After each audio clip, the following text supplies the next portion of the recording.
皆さん、こんにちは。日本語教師のゆかです。今日は皆さんに私がどうやって中国語を勉強したのかについて、勉強方法や環境などについてシェアして皆さんの勉強のヒントになればいいなと思っています。まず簡単に私のことについて話します。私は今までに英語、中国語、韓国語を勉強したことがあります。中でも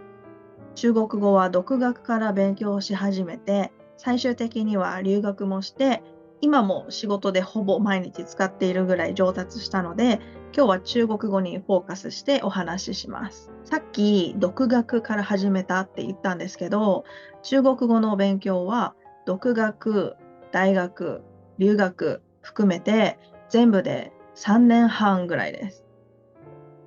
留学前は4級だった中国語が、留学を終えた後は準2級レベルになりました。HSK は5級です。外国語を勉強する上で重要なポイントを3つを紹介します。まず1つ目、行動力。2つ目、インプットとアウトプットの繰り返し。3つ目、真似をするです。この3つについて今から具体的に話していきます。中国語に興味を持ったのは中学生の時でした。台湾ドラマがきっかけです。そして独学は高校3年生まで続けましたが、ずっと継続していたわけではなくて、ちょっとずつやっていました。中学生の時、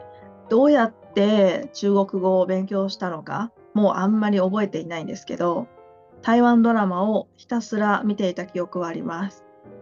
そこでよく聞くフレーズを覚えていたような気がします。高校生の時は図書館で本を借りたり、自分で中国語検定の本を買って勉強したりしていました。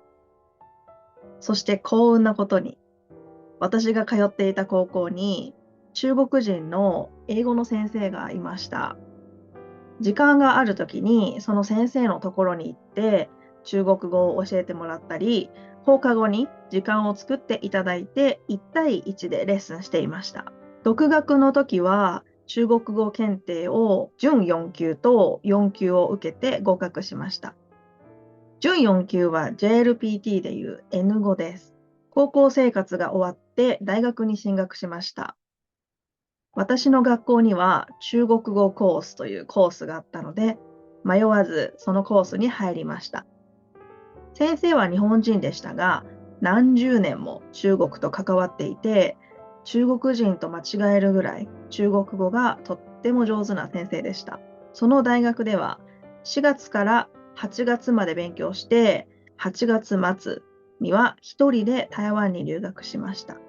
まず、もともとは半年留学の予定でしたが、結局は大学を1年休学することを決めて、さらに9ヶ月ぐらい台湾で中国語を極めることにしました。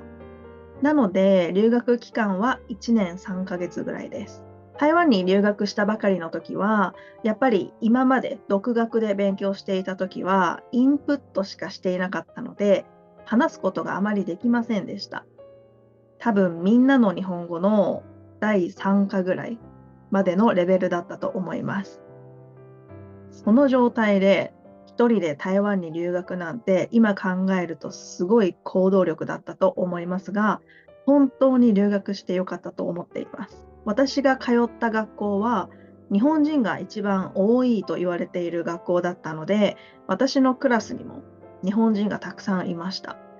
なので、どうやって中国語を使うチャンスを増やそうかなって考えていたときに、同じクラスの日本人が、もともと知り合いの台湾人と食事会に行くんだという話を聞いて、私も一緒に行ってもいいと言って参加させてもらった食事会で、初めて台湾人の友達を作りました。そのことは私の年と同じだったので、2人でもグループでもよく遊びに行ったりして、その友達の友達とか、またその友達の友達とかで、そのつながりで友達を増やしました。やっぱり本当に大切なのは、そういう行動力だと思います。あとは、その私が通っていた学校の掲示板があって、掲示板に日本語を勉強していて、日本人の友達が欲しいから、ここに連絡してくださいっていう紙が貼ってあったんですよ。で、私たちはそれを見て、この人と言語交換してみようかなと思って連絡して友達を作ったりとかもしていました。一人の友達とは今でも連絡を取っています。私が台湾に行くときはその人にも会うし、その友達が日本に来るときは日本でも会います。私が留学していたのは10年前だったので、あまりアプリとか、そういうアプリが少ない時だったから、そういう掲示板で友達募集とか、言語交換の友達募集みたいな感じだったと思うんですけど、今考えるとちょっと怖いですね。写真もないし、張り紙だけだったので。でもいい友達に出会ったと思います。で、学校での勉強も毎日宿題があったので、学校から帰ってきてから台湾に来て初めてできた韓国人の友達と毎日一緒に寮の自習室で勉強していました。だいたい1日2時間ぐらい、学校から帰ってきて2時間、3時間とか勉強していました。宿題ではたくさん文を書いたり、単語もノートに何回も何回も書いて覚えました。でも覚えるだけだと忘れてしまいます。インプットだけだと忘れてしまいますので、その単語を使って自分で文を作ってみたり、台湾人と積極的に話したりして覚えました。このインプットとアウトプットの繰り返しが良かったんだなぁと今思い返すとそう思います。あとはお店でも積極的に話しました。私の前に並んでいる人、ネイティブスピーカーがどうやって話して注文しているのか、私はよく聞いていました。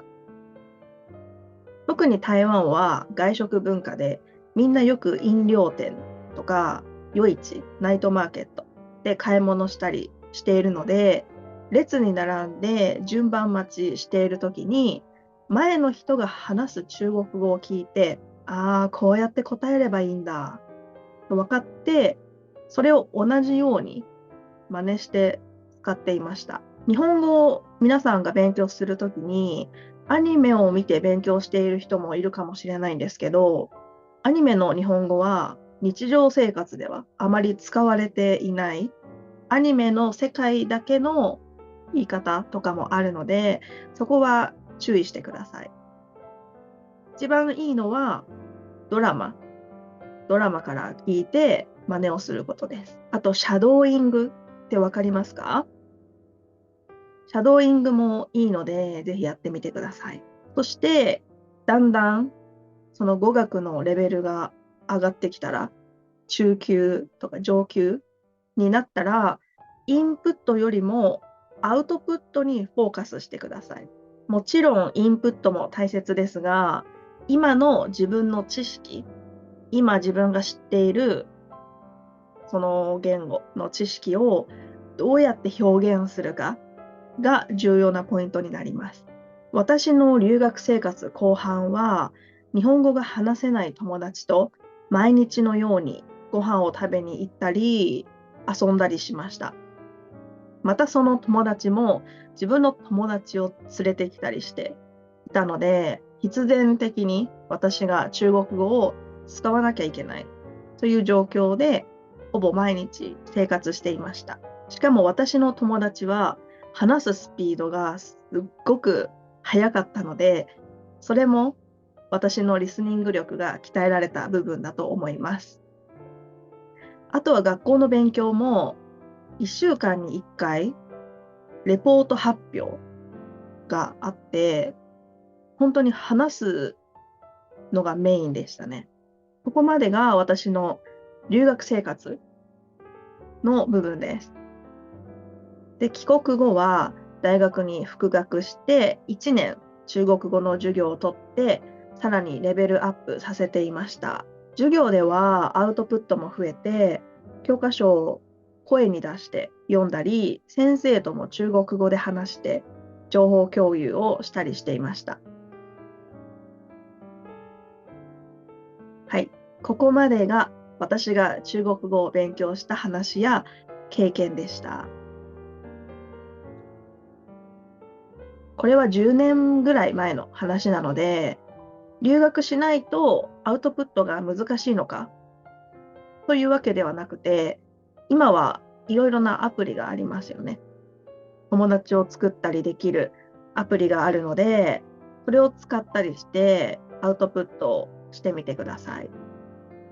なので、今日私が話した外国語を勉強する上で重要なポイント3つ。1つ目は行動力。2つ目はインプットとアウトプットの繰り返し。3つ目は真似をするです。ネイティブスピーカーの真似をする。これを皆さんも頭に入れてやってみてください。もちろん人によって勉強方法は違うので、それぞれ